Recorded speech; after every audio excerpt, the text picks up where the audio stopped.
All right, guys, and welcome back to another edition of Just a Couple Guys Talking Football.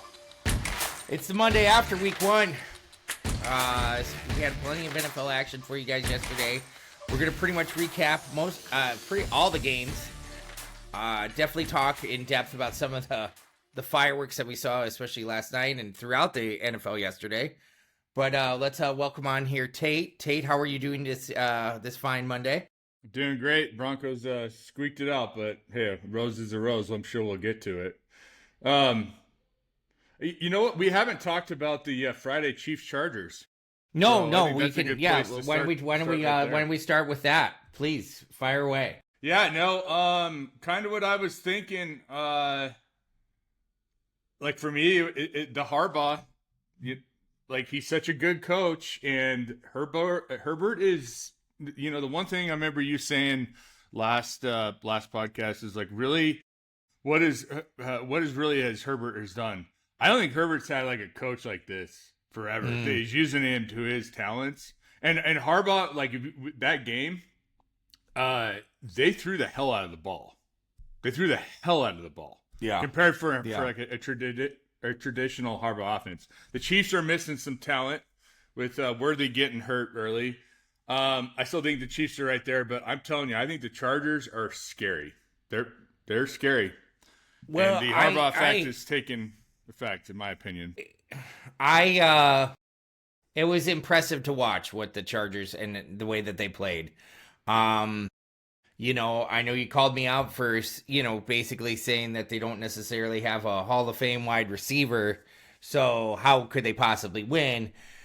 Which that wasn't necessarily my point. My point was who's going to step up for him. Well, that person answered it in Quentin Johnston. I think it's his second year or third year coming from TCU.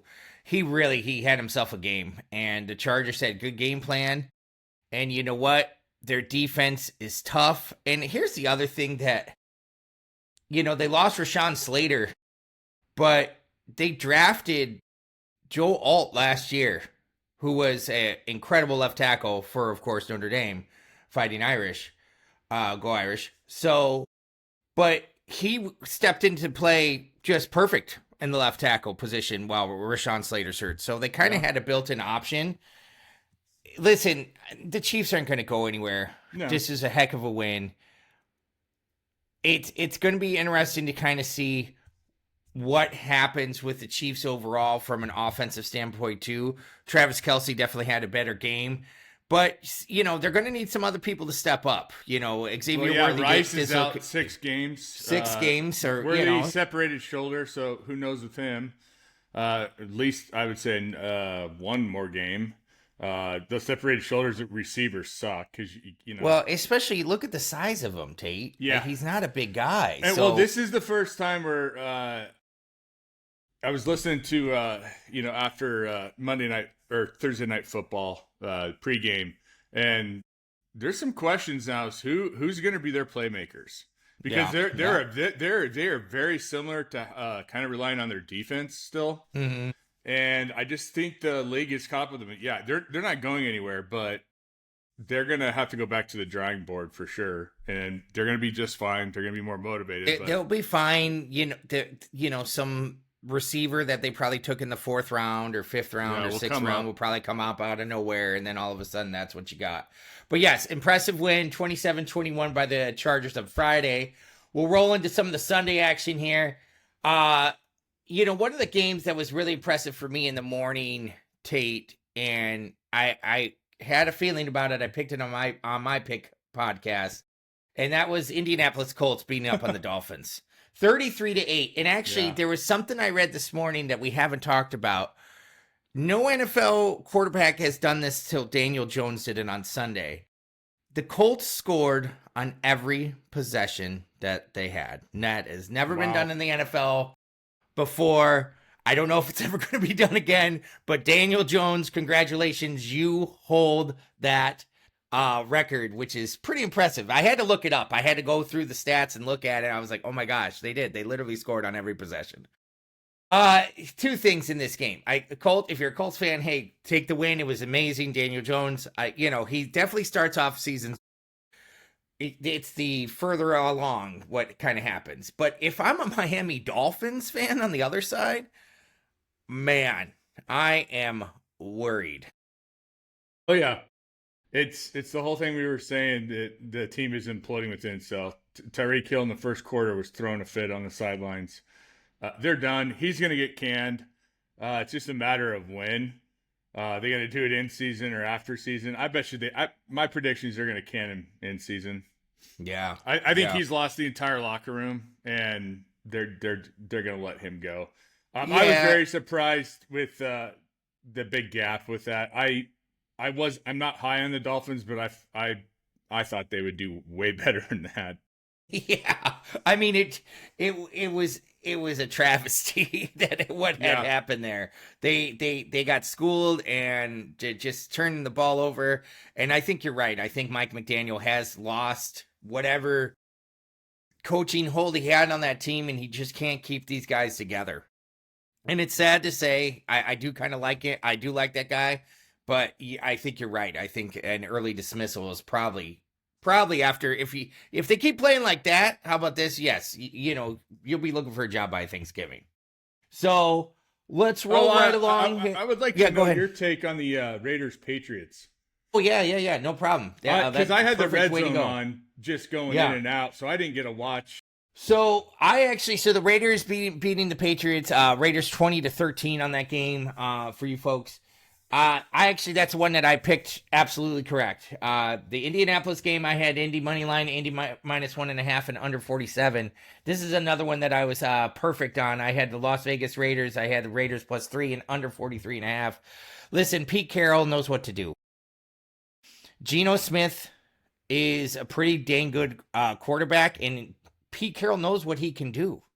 Brock Bowers looked great. I wouldn't say Ashton Genty had the greatest, debut for a running back, but he's still a solid back. They ran the ball quite a bit with him. He's gonna find the holes. He's gonna be a part of the offense. I think the thing that was a little bit scarier that I don't think a lot of people thought would happen is how quickly Pete Carroll could probably turn around the Raiders defense too, because they had some good plays against Mike Vrabel and Josh McDaniels and Drake May. That contingent, I don't think that they were ready for how quickly Pete Carroll turns around the defense, because he gets people playing for him. And I mean, is that what you're where are you at with it? Yeah, that's and also a lot of Pete Carroll's teams start fast too. Yeah. Because I know for like the Broncos have played them. Oh gosh, the last 3-4 years, like the first game, the last 3 years, and not this year, but they usually start pretty fast. They're well more dialed in than I think a lot of teams, because he doesn't. What's great about Pete Carroll too, he doesn't confuse it. He doesn't. Right. He doesn't like Sean Payton on the other hand, which we'll get to, but he keeps it simple, and these guys play fast. They play fast. They don't overcomplicate this crap, and it's not. And that's the thing. That's my biggest problem with the NFL is they overcomplicate this game. They make it too complicated on offense. Right. And I'm not saying like the offense was world beaters, but they're playing fast and hard, and that's what you got to do, with starting the season off, especially in week 1. Yeah. So I mean, absolutely, with Pete Carroll, it's the kind of way that. He brings a defense together, I think, just faster. And I think that's what you're going to see. Geno Smith looked really good for him. And he knows what kind of style Pete Carroll wants to play. They're going to be balanced. And we're going to see a lot more from the Raiders this year. I'm sorry to say, for any of those AFC West people out there. So next up, Tate, we had a very exciting game in the morning. The Pittsburgh Steelers and Aaron Rodgers visiting the Meadowlands and New York Jets, with Justin Fields looking a little reborn. What were your thoughts on that game overall? Yeah, I was I figured the Steelers would come, or the Jets would come out and give them a tough game. Yeah. But how they ran the ball and just how their offense looked was a complete, like, it had some Dan Campbell, teams in it. I was very surprised at that. I mean, heck, Aaron Rodgers threw for 4 touchdowns. Yeah, I don't even know when the last time Pittsburgh Steelers quarterback's done that. Ben Roethlisberger. Probably, but that's it, right? Yeah, that's it. So very good game. I had that on the main because I have Yeah. the two TVs going, red zone, and then the local one, which is the local one I got was the Steelers Jets. So yeah, I was very good game. I picked the Steelers on the money line, but Yeah. I was So I did was I. rooting for the Jets. Well, I got So to be honest with you. The way that the Jets came out and just kept firing was very impressive. yeah, Just like I said, Justin Fields, he looked different. There was times that I thought he was going to pull it down and run, and he pulled up and he made an incredible pass a couple times, and I was like, well, that's good because that's what he needs to do is he needs to push the ball down the field. And when he does that, he plays pretty well. I think it helps that he's got Garrett Wilson there that I think he was used to throwing with at Ohio State, if I'm not mistaken. yeah. So and you're absolutely right. The Aaron Glenn effect is big time in the Jets. You see that he shored up a lot of stuff. Now their defense could definitely still use a little bit of work, but man, they had a pretty dang good game and they were in it for a while. And you Well, know, that last the last like 5 minutes are pretty interesting because there's a couple penalties the Jets had. If they didn't have yeah, that, yeah. who knows what would have happened? I think the Jets possibly could have pulled that one out. Well, I So mean, it was kind of shocking that it was a 60-yard field goal that did them in. But yeah, absolutely, great game by the Jets. Pittsburgh, it definitely looks like you guys are on in a new era with Aaron Rodgers, and I did kind of, I did very much enjoy hearing Aaron Rodgers get the last shot into the New York Jets and the New oh York yeah, Jets organization right at the post game yeah. press conference. I can't play. You guys think I can't Yeah, play and blah blah blah. And yeah, I thought that, just in classic Aaron Rodgers yeah, style. Oh no, one more thing to say. You guys didn't think I could play. Well, I can. yeah. So, it's gonna be interesting to see what Pittsburgh does. Definitely have some pieces on defense. I mean, TJ Watt's great. Ramsey had a really good game for them too. It was nice to kind of see him playing pretty good. But yeah, Pittsburgh Jets, future looks bright on both sides. Let's cover a little bit of the Tampa Bay Buccaneers playing the Atlanta Falcons. Tampa Bay won 23-20. The one thing that I have to say when I watched this game, because it came down to Tampa Bay making a last drive, last minute drive kind of thing. Man, Baker Mayfield is just, I don't know how nobody can not be rooting for this guy right now. Yep. Just Yeah. resurgent career, and it's fun to see. It's fun to watch. He No, plays he's football playing. fun. This the passion and fire he plays with is awesome. Yeah, it was a lot more back and forth than I thought. I thought they would. I thought the Buccaneers would. Roll him. Yeah, not really roll and probably win by about 10 points, but yeah, yeah, super passionate, super. Yeah, they're gonna Yeah. like you said they're gonna be good. Well, and it's interesting to see the Falcons and what they're going to be with Penix. I mean, because they still have that Kirk Cousins, card in their pocket. I don't think that they're going to go to Kirk Cousins at any time, but they could technically trade him too. So it's going to be interesting to see what the Falcons do. Falcons, I think his future's pretty bright. I mean, it's not that great of a division, and if you're holding up with the Buccaneers, which are technically the kings of the division, I think you'll be just fine. A couple things we could kind of rapid fire through a couple of these games because I know that there's a few that we absolutely have to spend some more time on. So we're gonna kind of rapid through a few of these games that were kind of slam dunks that we kind of what was supposed to happen happened in a way, if you will. Jacksonville beating Carolina 26-10. I mean, that wasn't really a shocker to me. Carolina is still not that great of a team. Still got some work to do. I know that they said there were some positive things coming out of camp, but man, still didn't look that great. Arizona beating up on New Orleans, 20-13. That wasn't a shocker to me. New Orleans is definitely not high up on my list of powerful teams this year. Arizona looked a little bit better. Still needs some work. I don't know if they're the dark horse playoff team that I thought that they might be. And then the Washington Commanders beating up on the Giants. I mean, 21-6. Russell Wilson looked very inept at times. Yep. That's about the his MO now. I hate to say it, But you've seen it. I've seen this long enough. He's a backup. I mean, he should be. I mean, if you're going to do this, I mean, the whole thing is I kind of drank the Kool-Aid a little bit that Brian Daboll needs to win, and he's going to come out and at least give the Commanders a really good game. And they just looked like they didn't know what the heck was going on. No, I heard all this stuff about their defense, and their defense just looked inept against the Commanders as well. It's Russell's, and again, I only saw brief stuff of it. It's Russell Wilson's typical stuff. He runs around. He has a pocket. He can't see over anybody. Okay, maybe there's a coverage. Instead of him just taking off and running, he tries to run around and try to make something happen, and he looks like a complete idiot, like he shouldn't be playing football anymore. He's a backup. He'd be a very serviceable backup at this point in his career. Well, and my thing is, too, I mean, I know that these guys are coaching for their job, but, I mean, sooner or later, you're going to have to put Dart in, and you're just going to have to see what he's going to be. Yeah. I mean, so because that's about the only card. If they have another offensive game like that. It's the same thing with the Steelers last year. I don't understand it. I would have gone with Fields, especially at the end of the year, because Russell was turning into the Russell how he was in Denver.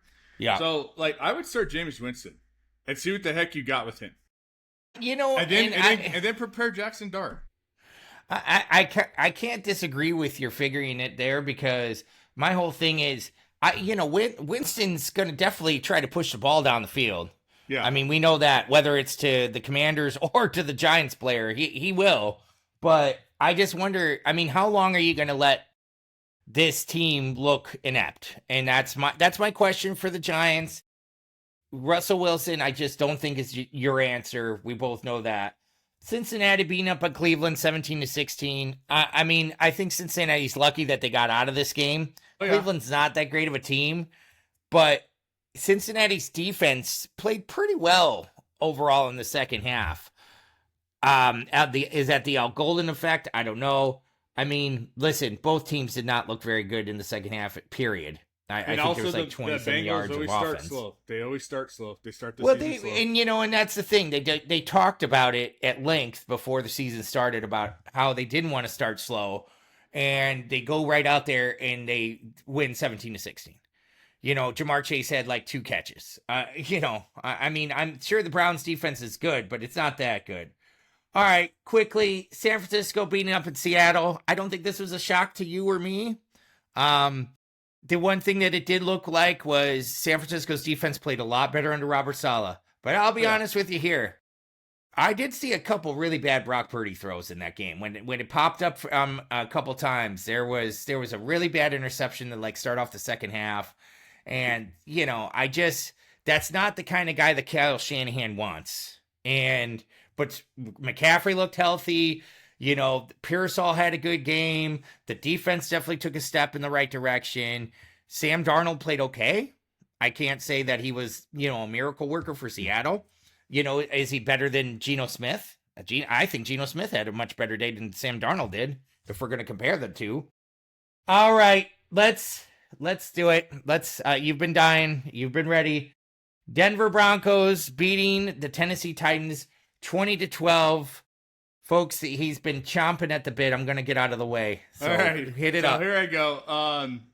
What I've been saying, fifth podcast about Sean Payton refusing to commit to the run. The first 2 drives, okay.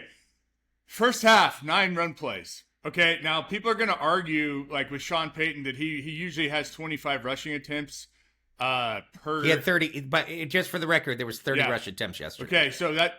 Okay, what people don't realize with Sean is his commitment and his run design and when he calls the damn runs. Mm-hmm. If he doesn't get a 6-yard pop on a run, he is abandoning it. And I don't care what anyone says. It's all you've been hearing is, oh my God, the Broncos, they're going to run the ball. They got R.J. Harvey and they got J.K. Dobbins, and they're going to commit to it. Hell, Tyler Baudet was in the game majority of all the snaps in the first half. Mm-hmm. And it's so frustrating. He refuses to. They had to delay a game on their first drive. They almost had a second one. They had to take an early timeout. And Bo Nix is screaming at the sidelines, get the play in, please. I mean, he's going crazy. And he does his shit. And then he does so many formations, so much moving around. And it's so just so complex that it doesn't work. It doesn't work. And I'm telling you, if the Broncos play like this, they're going to be lucky to win 6 games. I don't think so. I think they're going to correct it because under Sean Payton, they've been a very slow starting team on offense. Defense looked great. It's just his play selection and play design is terrible. Bo Nix was seeing ghosts out there. He didn't play good. There's also receivers that weren't sitting in their routes, so it wasn't all on him. But it was a rough game on the offensive side to watch. And then what really ticked me off in the second half, RJ Harvey hit one for 51 yards. Then 2 plays later, Dobbins runs a 19-yard run in for a touchdown. And then he was barely touched, by the way. Yeah, on that run. And then the next drive, they do like one running play. Man, it's like it's working, Sean. It's working. Go heavy. And then he tries to run it out of his shotgun crap. But like when all the success came when he was running under center, it's very frustrating. It's so frustrating. And now I've seen it for 3 years now, starting of his 3rd year. It's Sean will say, "Oh, yep, we're going to run the ball. I want to run the ball." Last year he had on his play shit, run the ball. He even abandoned it that game, and it was working. He just refuses to run the ball. And I'm telling you, with this division, with Pete Carroll now, he better figure this out. It's going to be, it could be a long season for the Broncos. It's funny because getting prepared for the show today, I looked up, so they had 40 pass plays. Bo Nix was 25 for 40 for like 180 something yards, whatever. Blah, blah, blah, doesn't matter. They had 30 rush attempts. And to your point, there was 3 teams that had more passing attempts than them. The Falcons that were in a game till the end. The New Orleans Saints that were in a game, trying to stay in a game. They only lost by a score. Yeah. And the Buffalo Bills, which, they needed every ounce of everything. And we're going to get to that game to get there. So, so the Falcons had 41 attempts. The Spencer Rattler and Josh Allen both had 46 attempts. So you're right. They, Bo Nix in a 20-12 game, which a 20-12, not like it was like 38 to 10. I'd understand if it was 40 attempts when it's like, hey, they ran up the score. Look at, they did it, But no, it was. And another thing, PJ, too, is like there's no middle attack. There's no middle attack with the receivers. Everything's on the outside. I mean, when the Broncos started to become really successful last year, they started hitting the middle of the field. And another thing is, too, to your point that I'm actually going to agree with, is besides Cortland Sutton, like they don't have a lot of like amazing talent. Ingram, our tight end, got hurt. They didn't even throw him the ball to the second half, I think. So all I'm saying is, like, yes, overreaction Monday, overreaction Tate on the Broncos. Yeah. But get ready for this, by the way, folks. This will be every week. We could actually just put a tape in of this and probably replay it, because this will be about the same. Yeah. Oh yeah. Like I said, like I'm just so frustrated because all I hear is how amazing Sean Payton is. How amazing is Sean Payton as a coach. And the good thing is, like, we have some good offensive assistants, so I hope to God today they're on the whiteboard going, Jesus Christ, Sean, we need to run the damn ball. Bo, like here's another thing that worries me with Bo. Is he has a lot of Manning and Brady in him, which is awesome, but he is so intense and he's gonna force it, and we saw it this game. Like he was thrown in double coverage. There was one where he tried to lead the receiver, and it was right he's to good the on defender. The run. And he was staying in the pocket, which, that's what you're supposed to do, but he's good on the run. Get him out of the pocket. Oh, and then they kept trying to do bootlegs and everything else, and the Titans defense is like, you're not running the ball. You're not gonna fake us out in this play action crap. But and that's the thing.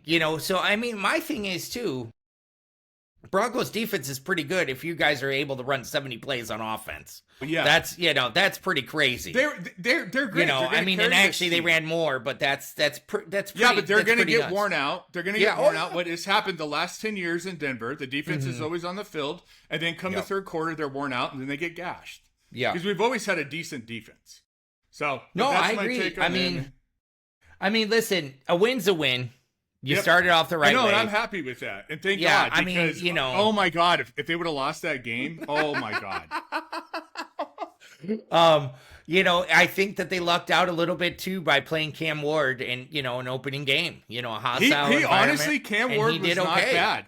Yeah. And I tell you what, a lot of the fourth quarter, his receivers dropped some big balls that I'm telling you would have changed that entire game. Well, so, I mean, the one thing that was, like you said, the Broncos defense came to play. Sean Payton will probably have to get something figured out with Bo, because I agree with you. Bo's performance wasn't necessarily eye-opening in the good way yesterday. No. Speaking of eye-opening performance, the Green Bay Packers put a hurting on the 27-13 on the Detroit Lions. And you and I both talked about it, and we were both worried about it. And what we were worried about is the Lions losing all of those coordinators and coaches. Is that going to affect it? It's going to probably take a little bit for the Lions to come back to center a little bit. But, man, that offense did not look the same that it did the previous couple years. Yep. Yeah. No, the Packers are good. Yeah, Packers are good. They're going to be good. I think we both picked Detroit. We also did say that look for a step back from Detroit this year too. Well, I still like Detroit to win the division, because I think they'll put themselves together later on. It's going to take longer for them because there's just too many moving pieces with them to lose both coordinators, and they lost a lot of assistants too. So they do got a whole bunch of but they got enough fire in them that they can bounce back. And look, I mean, like back in the old days of the NFL, if you were to go 0-2, usually the stats say like you're not going to mount crap as a team. You're kind of seeing that the first two games are almost like an extension of the preseason. Everyone's still trying to figure out, and you could tell too, like of all the games, the penalties, the tackling's bad. Oh yeah, people aren't used to getting tackled, the blocking.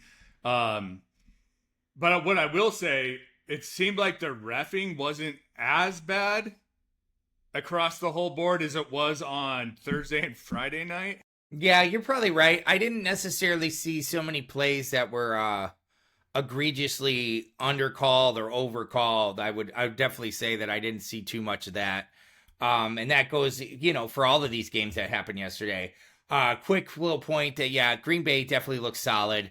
Mike Parsons, you could feel the effect, but the one thing that I was pretty impressed with Green Bay was, man, their offense was firing on all cylinders yesterday. Yeah, and their defense came to play a lot against that tough Lions, team.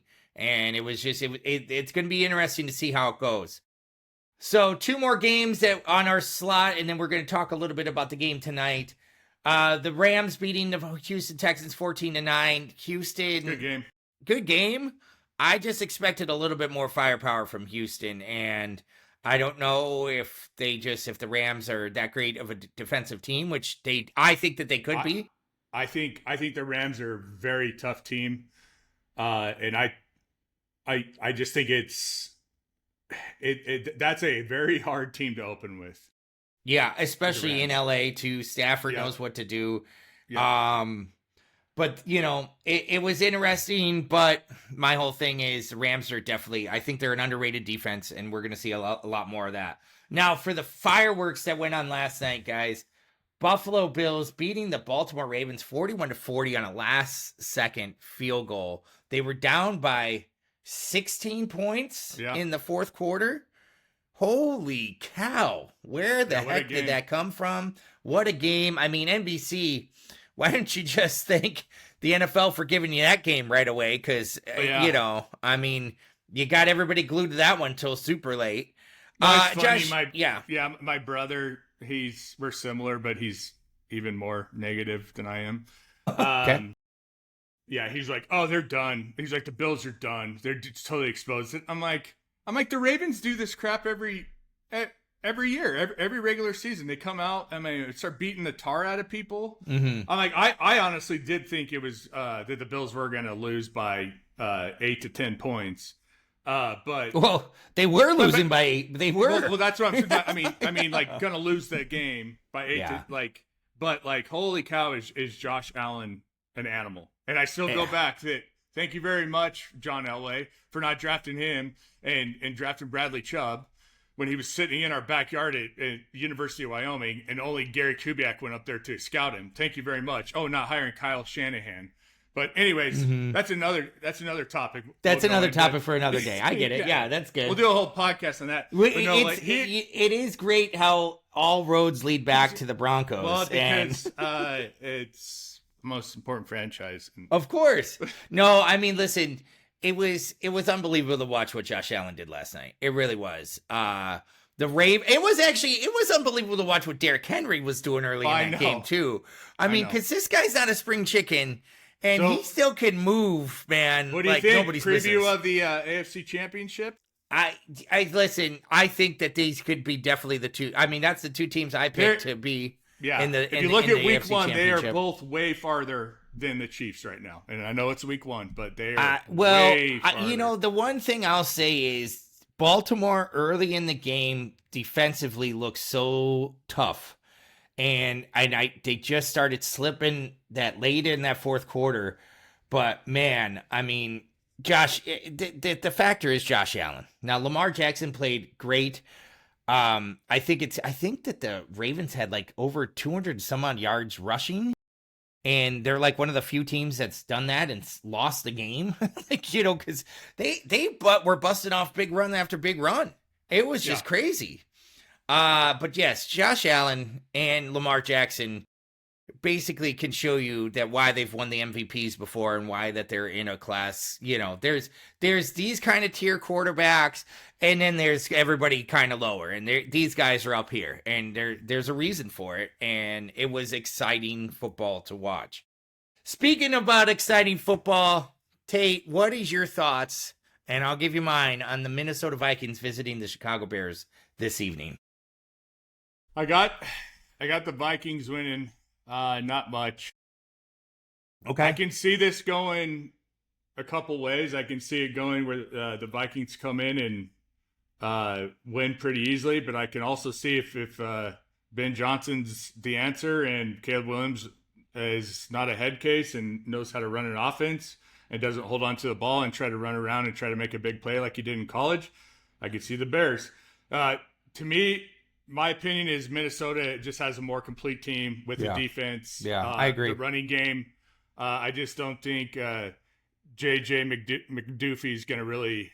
I'm not sure on him. Well, yet, so. And he's famous for the McDuffies because they had to change it to McCarthy later on when the McDuffies were getting such they were getting praise for persecution of their last name. But no, I think it's gonna be a good game, and like, you know what, God, if I'm a Bears fan, I'm just so excited. I'd be so excited just to see the new realm, So I'm with you. I think Minnesota's gonna be a tough team. I think JJ McCarthy, he's such a wild card for me, and the Bears defense is definitely not playing anywhere close to being healthy right now. But I'm gonna take that Ben Johnson has seen this Minnesota defense before and has worked around it before. And I'm going to go with Chicago. I'm taking Chicago plus 1.5, and I'm going with the over of 43.5. Because I think the way that Chicago wins this game is buckle up and let's put points on the board. And it would be interesting to see. It's a primetime game. Bears do not open up well on primetime. As I remember when we opened up the season against the Packers a couple, 6-7 years ago and just got our butts kicked. But I'll tell you what, I think that this Bears team is going to definitely look different under Ben Johnson. J.J. McCarthy, too much of a question mark, but they're going to get, the Vikings are going to be just fine. Kevin O'Connell knows what to do. It's just going to be interesting to see J.J. in actual game. Yeah. And these division games, right off the bat, beginning of the year, are so interesting. I mean, right? Yeah. Well, yeah, because I'll be honest with you, unpredictable. Yeah. Well, I mean, because look at this. I mean, look at how Green Bay beat up on Detroit. Now, I don't think that they play again till later in the much later in the season. But Detroit could be a whole different team by the time they play again. Yeah. Just the same as like when we're going to play Minnesota later in the game, the year. We're going to probably both these teams will look completely different. But. Well, folks, that's all that we got for our Monday After Show. We'd like to thank you for joining Just a couple guys talking football. Later on this week, though, we'll have the P's with PJ. Tate will hopefully be along for that show, and we're gonna get ready because week one's ending, but week 2 is just about to begin. Yeah. All right, folks. Other than that, we are out. Thanks. See you guys. Have a good week. Good job, PJ. Good job, buddy. Man, freaking